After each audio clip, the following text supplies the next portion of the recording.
Avui hem votat la posició del Parlament Europeu respecte a l'ENFA a l'Eurocambra. Però saps què és l'ENFA i com t'afectarà? Your point about surveillance.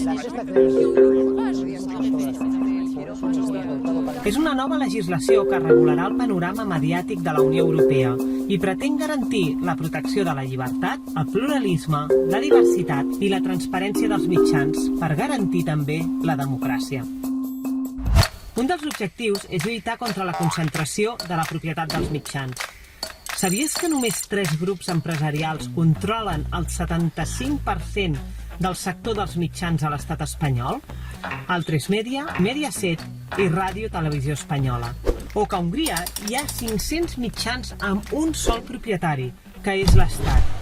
I a França, un 90% dels mitjans el controlen només 9 multimilionaris. Això afecta directament a l'accés a una informació plural.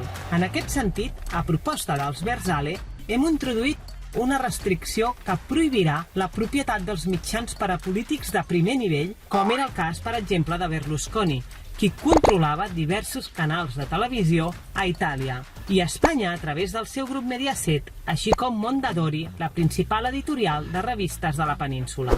I és més, amb la nova llei, els mitjans hauran de comunicar qui són els seus propietaris directes i indirectes, i revelar si tenen conflictes d'interès o interferències. Un punt crucial d'aquest reglament té a veure amb el finançament dels mitjans de comunicació. Els ciutadans tenim dret a conèixer quins recursos públics es destinen als mitjans, quina publicitat institucional se'ls dedica o si un govern o una entitat pública ha signat algun contracte amb un mitjà de comunicació. Saber qui financia i com les notícies que rebem també és informació rellevant.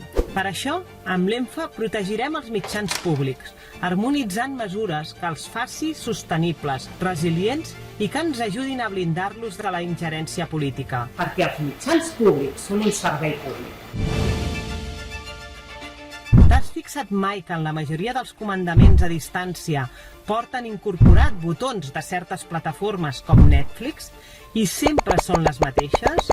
Això és perquè existeixen acords comercials d'aquestes plataformes amb les empreses que produeixen les televisions. Gràcies a l'ENFA tindràs dret a canviar fàcilment la configuració dels serveis audiovisuals i a no tenir inclosos els controls remots o altres gadgets que et predisposin a utilitzar uns serveis o uns altres. L'usuari ha de tenir llibertat absoluta per predeterminar els seus serveis audiovisuals.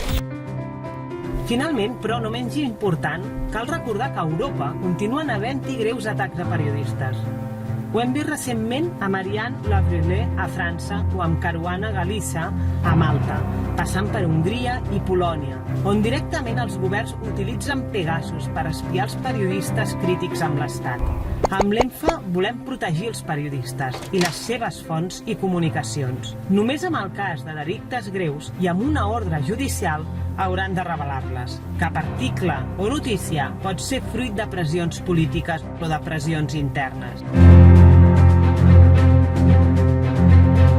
Encara queda camí per recórrer. Especialment ens preocupa tot allò que té a veure amb la regulació de la desinformació i els mitjans a les seves xarxes socials.